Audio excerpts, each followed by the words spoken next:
मालेगांव तालुके के लिए नहीं बल्कि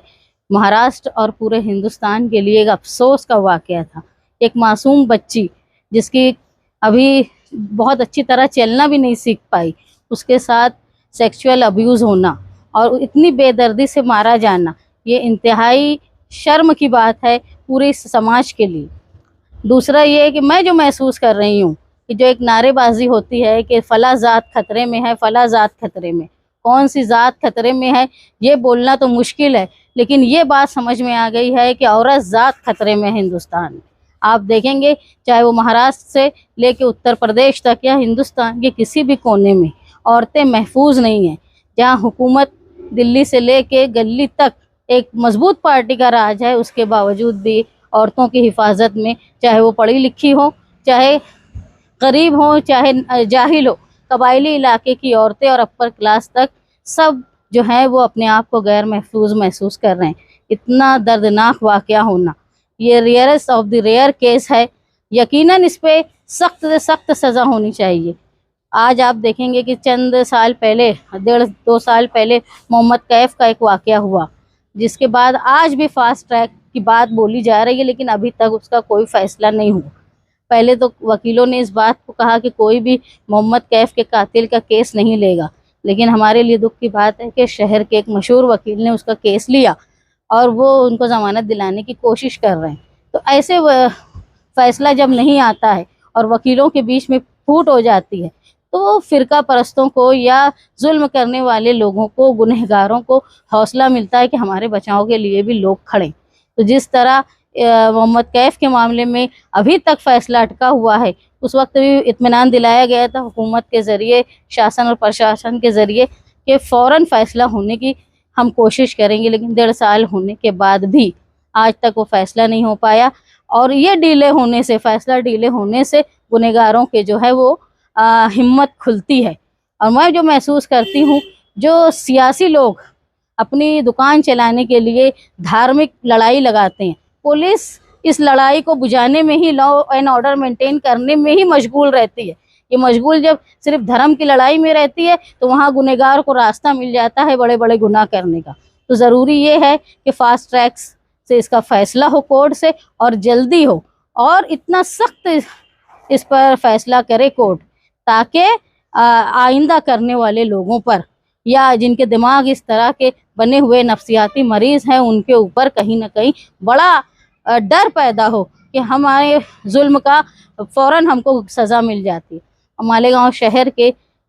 हर शहरी जो है वो इस साने की मजम्मत करता है। पुलिस से गुजारिश है, हुकूमत से गुजारिश है कि आइंदा ऐसे कोई गुनहगारी की हरकत ना हो, इसके रोकने की कोशिश करे। मजहबी लड़ाई के अलावा जो गुनहगार हैं वो लोग अपने आप को ये महसूस कर लिए हैं कि हम आज़ाद हैं। उनको ये आज़ादी जो महसूस हो रही है उसको ख़त्म होना चाहिए, और लॉ एंड ऑर्डर के साथ साथ ये भी गुनहगार को भी इतना डर होना चाहिए कि वो ऐसी हरकत करने से डरे। मैंने अभी सुना कि मालेगांव शहर के कुछ ज़िम्मेदारान वो कल के रोज़, जुमा के रोज़ बंद का ऐलान किए हैं। तो उसमें हमारा समाजवादी पार्टी की तरफ से उनको पूरी हिमायत है कि बंद में शरीक होकर हमको हमारी मिली, कौमी और हिंदुस्तानी, और ये अगर दुनिया के किसी भी हिस्से में होता तो ये इंसानियत पर जुल्म है, इसके ख़िलाफ़ हमको एहतजाज करना चाहिए। फ़ौरन हमारी तरफ से ये दरख्वास्त है कि हुकूमत, कोर्ट और पुलिस इतनी सख्त कार्रवाई करे, इतनी सख्त चार्जशीट बनाए कि फास्ट ट्रैक कोर्ट में जल्दी से फ़ैसला हो। ऐसा फ़ैसला अगर मोहम्मद कैफ के मामले में हो जाता तो ऐसे वाक़यात नहीं होते।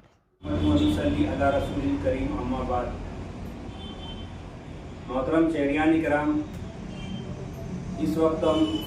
भ्रष्टाचार विरोधी समिति, एंटी करप्शन कमेटी के आवाब मेम्बरान, अहदेदारान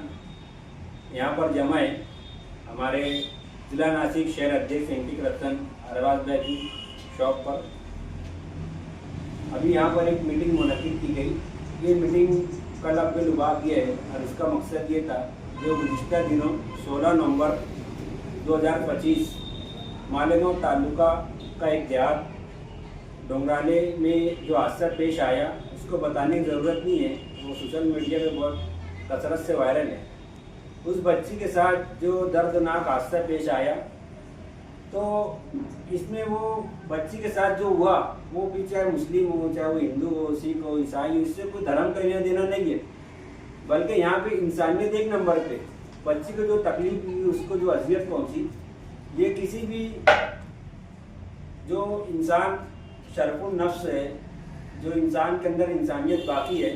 वो इसकी ताब नहीं ला सकता, इसको बर्दाश्त नहीं कर सकता, चाहे वो किसी भी मजहब और बिरादरी जात समाज से ताल्लुक़ रखता हो। तो इस बिना पर अब एंटी करप्शन के लोगों की मीटिंग हुई और मीटिंग में तय पाया गया कि हमें जुल्म के खिलाफ,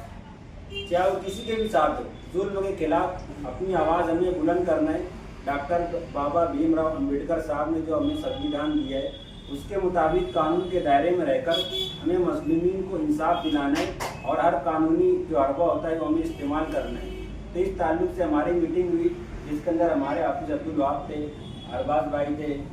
और अरशद मास्टर थे, अब्दुल अलीम साहब थे, और शफीक एंटी करप्शन साहब जो हमारे सरपरस्त थे वो किसी वजह से नहीं आ सके, डॉक्टर मुनीब है, ऐसे भी हमारे और भी सारे लोग हैं जो किसी वजह से नहीं आ सके। तो इस मीटिंग में ये तय हुआ कि आने वाले जुमा के दिन, आने वाले जुमा के दिन 20 नवंबर बरोज जुमा बाद 3 बजे से शाम में 5 बजे तक 2 घंटा गांधी जी के पुतले के पास एंटी करप्शन की जानिब से धरना आंदोलन किया जाएगा बच्ची को इंसाफ दिलाने के लिए। 21 तारीख है, सॉरी, जुमा के दिन 21 तारीख है। 21 तारीख को 3 से 5 बजे तक गांधी जी के पुतले के पास धरना आंदोलन दिया जाएगा और उसके अंदर हम मजलूम बच्ची को इंसाफ दिलाने के लिए हम आपकी आवाज़ को बुलंद करेंगे, सरकार तक, डिपार्टमेंट तक और अधिकारियों तक हमारी आवाज़ पहुंचाएंगे। और ये धरना पुरअमन एहतजाज होगा और इस पुरअमन एहतजाज के जरिए हम कोशिश करेंगे कि बच्ची को इंसाफ मिले। और हमारी बात नहीं मानी गई, बच्ची को इंसाफ नहीं मिला और जो मुलजिम है उसको कठोर से कठोर सज़ा मिलनी चाहिए, सजाए मौत मिलनी चाहिए, फांसी मिलनी चाहिए। बच्ची के साथ जो हुआ उसके बनिस्बत अगर आरोपी को मौत भी दी जाती है, फांसी भी दी जाती है तो कम है, मगर उससे बड़ी तो कोई सज़ा है नहीं कानून के अंदर। तो हम यही कह सकते हैं कि मुलजिम के ऊपर जैसे माजी में मोहम्मद कैफ मामले में हुआ था, उस मामले में भी हम पेश रहे थे, उसी तरीके से आरोपी को भी किसी तरीके से भी हमें इंसाफ चाहिए और इसको जो भी सपोर्ट करेगा हम उसके खिलाफ खड़े होंगे और आगे हम इसके ऊपर जो कानूनी कार्रवाई रहेगी कोर्ट वगैरह से इंशाल्लाह उसके साथ भी होंगे। तो हम शहरियान से गुजारिश करते हैं, हमारे नौजवानों से, बुजुर्गों से और हमारे साथ में रहने वाले जितने भी हमारे लोग हैं, हम सबसे गुजारिश करते हैं कि जुमा के दिन 3 बजे वैसे भी फ्री वक्त होता है, आप अपना थोड़ा सी वक्त आगे पीछे कर आए, हमारे साथ आए और धरना आंदोलन में शरीक हो या बड़ी तादाद में सरकार तक, डिपार्टमेंट तक इंसाफ की बात हमारे जरिए हमारे प्लेटफॉर्म से पहुंचाने की कोशिश करें। अस्सलाम वालेकुम रहमतुल्लाहि व बरकातहू। जो एक अल्पमीन मुर्गे के साथ जो जघन्य अपराध हुआ है, उसने न सिर्फ ये कि इस समाज को बल्कि समस्त मानव जाति को उसने प्रभावित किया है। और इसी कारण हम लोग मालेगांव से उनके घर के जो उनके माता पिता थे, उनके दुख में शामिल होने के लिए हम लोग कुल जमाती तंजीम के लोग मालेगांव से आए और वहाँ पर उनको हमने आश्वासन भी दिया और जो समाज के और लोग बैठे थे उसमें हमने ये बात भी की है कि आइंदा जो है इस तरह का कोई अपराध किसी समाज में नहीं होना चाहिए, इसके लिए हमें जागरूक होना चाहिए और जो अपराधी है उसको ऐसी सज़ा मिलनी चाहिए कि फ्यूचर में कोई भी इस तरह का कोई अपराध करने का सोच भी ना सके। ऐसा हमने डिमांड किए हैं और आगे जो भी इसके लिए जो प्रक्रिया होगी, तो चाहे कैंडल मार्च हो या मालेगांव बंद हो या वकीलों से मिलकर ये कहना कि भाई ऐसे लोगों का केस न लड़ा जाए और ताकि जो अपराधी है उसको सज़ा मिलनी चाहिए और सज़ा भी हमारी डिमांड है कि कम से कम उसको फांसी होना चाहिए।